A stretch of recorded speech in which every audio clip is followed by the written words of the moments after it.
So what is up guys? Welcome back again to my YouTube channel. And for today's video, pag-usapan natin about dun sa comment na kung pwede ba daw magbiyahe ng joyride dito sa Mega Manila kahit wala kang experience. Ang sagot ko ay oo naman. Pwede kang mag-joyride even first time ka dito sa Manila. Sa mga hindi nakakalam, tubong probinsya ako. Sa pagbiyahe kasi ng joyride or any kind of MC taxi, may dalawang knowledge na dapat meron ka. Unang knowledge is yung traffic rules. Siyempre, yung paano ka gumamit sa highway. Siguro alam niyo naman siguro lahat to kasi nakapag-seminar naman tayo, may lisensya na tayo. Unless nakapixer ka. So, dapat alam mo kung kailan ka hihinto, kailan ka mag-go. Kailangan alam mo kung saan ka pwesto na lane, kailangan alam mo kung saan pwede kang mag-change ng lane. Lastly is yung mga signage, yung mga maximum speed, mga bicycle lane, mga loading area, parang mga ganong signage. So, yun naman yung mostly natin nakikita sa Manila.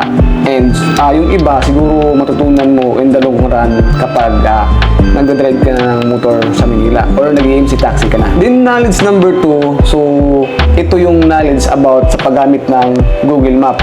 So sa una, medyo mahirap, nakakalito, pero katagalan matutunan nyo kung paano gamitin yung mapa. Most of the time kasi kapag nagbabiyahe tayo ng joyride or any kind of MC taxi, is mapa talaga yung 90% na ginagamit natin ating pamamasada.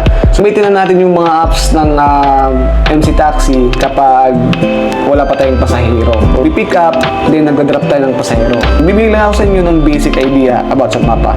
So pansinin nyo kapag naka-start na kayo sa mapa and paproceed na kayo sa area na kung saan nyo ihahatid yung pasahero o saan nyo susunduin, mayroon yung number dito sa taas.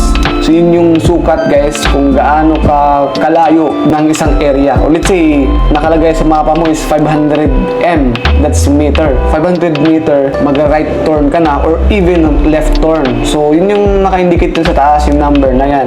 Nagawa ko mga tol, kapag yung layo na nakalagay, naka-indicate dun sa mapa is nakadepende sa flow ng traffic.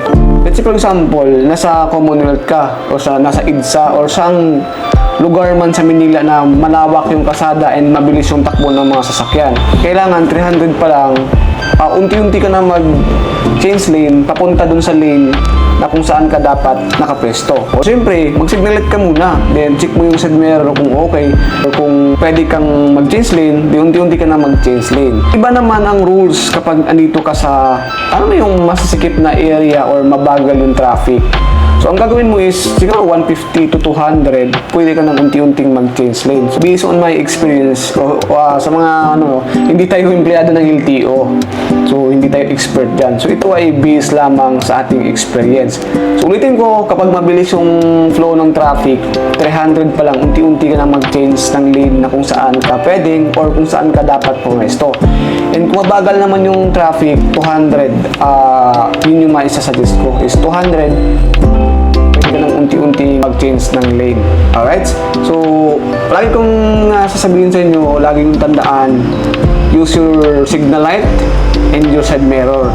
No? Gamitin mo yung mga yan. Magsasalba sa buhay niyo yan at magiging aware yung paligid mo rin. Kaya, di ba? Parang awa nyo nga gumamit kayo ng signal light. Lahat ng bagay nakakatakot lang yung sa umpisa. Kaya, ano pang hinintay mo, mag-apply ka na. And sabay-sabay nating buksain ang takot sa ating dibdib. So, I think yun lang siguro guys. And hopefully, meron kayong natutunan sa video na to. And kung meron ka pang mga tanong, i-comment mo lang dyan down below. And see you till next vlog.